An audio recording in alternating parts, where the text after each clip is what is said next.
13/6/2025 ಶುಕ್ರವಾರ ಕೃಷ್ಣ ಪಕ್ಷ. ಇವತ್ತು ದ್ವಿತೀಯ ಅನ್ನುವ ಎರಡನೇ ತಿಥಿ ಮಧ್ಯಾಹ್ನ 3:19 ಇದೆ. ಆಮೇಲೆ ತೃತೀಯ ತಿಥಿ. ಇವತ್ತಿನ ನಕ್ಷತ್ರ ಪೂರ್ವಾಷಾಢ. ಇದು ರಾತ್ರಿ 11:20 ಇದೆ. ಈ ಪೂರ್ವಾಷಾಢ ನಕ್ಷತ್ರ ಇದು ಇರುವವರೆಗೂ ಶುಭವಾಗೇ ಇದೆ, ಹೆಚ್ಚಿನ ದೋಷಗಳಿಲ್ಲ. ಆದರೂ ಮುಹೂರ್ತ ಕಾರ್ಯಗಳು ಇದರಲ್ಲಿಲ್ಲ. ಮುಹೂರ್ತ ಕಾರ್ಯಗಳು ಅಂತಂದರೆ ಗೃಹ ಪ್ರವೇಶ, ಮನೆ ಕಟ್ಟುವಂಥದ್ದು ಅಥವಾ ಮದುವೆ ಮಾಡುವಂಥದ್ದು ಇದರಲ್ಲಿ ಇಲ್ಲ. ಒಳ್ಳೆಯ ಕಾರ್ಯಗಳನ್ನ ಮಾಡೋಕ್ಕೆ ಅಡ್ಡಿ ಇಲ್ಲ. ರಾತ್ರಿಯ ನಂತರ ಉತ್ತರಾಷಾಢ ನಕ್ಷತ್ರ ಇದು ಸ್ಟಾರ್ಟ್ ಆಗುತ್ತದೆ. ಅಂದರೆ ಅದನ್ನು ಕಾರ್ಯಸಿದ್ಧಿ ಉಂಟು, ಸಿದ್ಧಿ ಉಂಟು. ಆದರೆ ಅಷ್ಟೊತ್ತಿಗೂ ಮುಹೂರ್ತ ಕಾರ್ಯಗಳು ಮಾಡಲ್ಲ. ಆದರೂ ಶುಭವಾಗಿದೆ.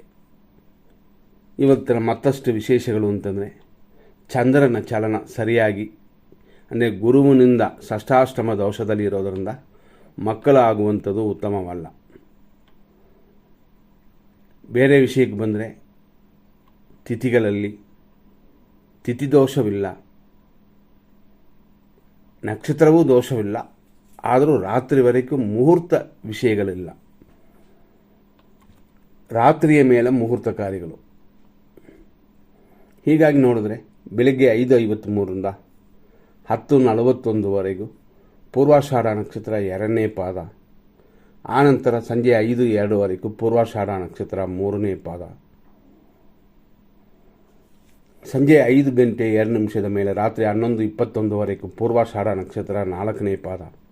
ರಾತ್ರಿ 11:21 ಮೇಲೆ ಬೆಳಗಿನ ಜಾವ ಸುಮಾರು 5:38 ಉತ್ತರಾಷಾಢ ನಕ್ಷತ್ರ ಒಂದನೇ ಪಾದ. ಇದು ಧನುರಾಶಿ. ಇಲ್ಲಿಯವರೆಗೂ ಬೆಳಗಿನ ಜಾವ 5:38 ಮೇಲೆ ಫುಲ್ಲಾಗಿ ಉತ್ತರಾಷಾಢ ನಕ್ಷತ್ರ ಎರಡನೇ ಪಾದ. ಇದು ಮಕರ ರಾಶಿ ಬಂದುಬಿಡ್ತದೆ.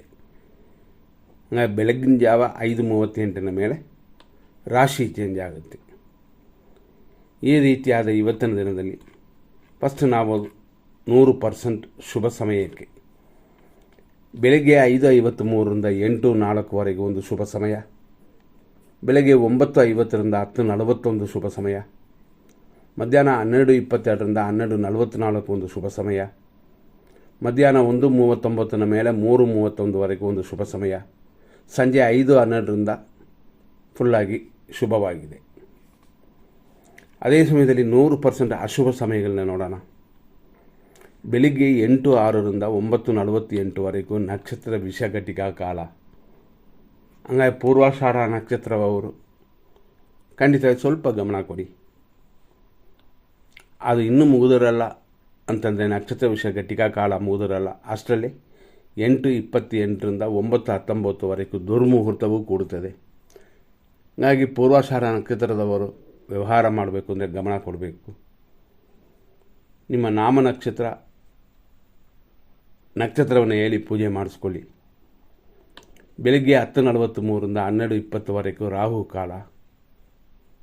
12:46ರಿಂದ ಮಧ್ಯಾಹ್ನ 1:37 ದುರ್ಮುಹೂರ್ತ. ಮಧ್ಯಾಹ್ನ 3:33ರಿಂದ ಸಂಜೆ 5:10 ಯಮಕಂಡ ಕಾಲವಿದೆ. ಇದನ್ನು ತಿಳಿದು ನಿಮ್ಮ ಕಾರ್ಯಗಳನ್ನ ಮಾಡುವಂಥದ್ದೇ ಉತ್ತಮ. ಆದ್ದರಿಂದ ಕೆಲವು ಕಾರ್ಯಗಳನ್ನ ಯೋಚನೆ ಮಾಡಿಕೊಳ್ಳಿ. ಅದರಲ್ಲೂ ನಕ್ಷತ್ರ ವಿಷಘಟಿಕಾ ಕಾಲ ಅಂತ ನಾವು ಹೇಳಿದೀವಲ್ಲ, ಆ ಸಮಯಗಳನ್ನು ಖಂಡಿತವಾಗಿ ಮೇಂಟೈನ್ ಮಾಡಲೇಬೇಕು. ಏಕೆಂತಂದರೆ ನಕ್ಷತ್ರವೇ ವಿಷವಾಗುವ ಸಂಭವ ನಡೆಯುವ ಸಮಯಗಳಲ್ಲಿ ಮಗು ಹುಟ್ಟಬಾರದು. ಹುಟ್ಟಿದ್ರೆ ಆ ನಕ್ಷತ್ರಕ್ಕೂ ದೋಷ, ಆ ಮಕ್ಕಳಿಗೂ ದೋಷ ಅಂತ ಅರ್ಥವೇ. ಗಮನಿಸಿ ನಿಮ್ಮ ಕಾರ್ಯಗಳನ್ನು ಮಾಡಿ, ದೇವರು ಅನುಕೂಲ ಮಾಡಲಿ ಅಂತ. ಮುಂದಿನ ಸಂಚಿಕೆ ನೋಡೋಣ. ಧನ್ಯವಾದಗಳು.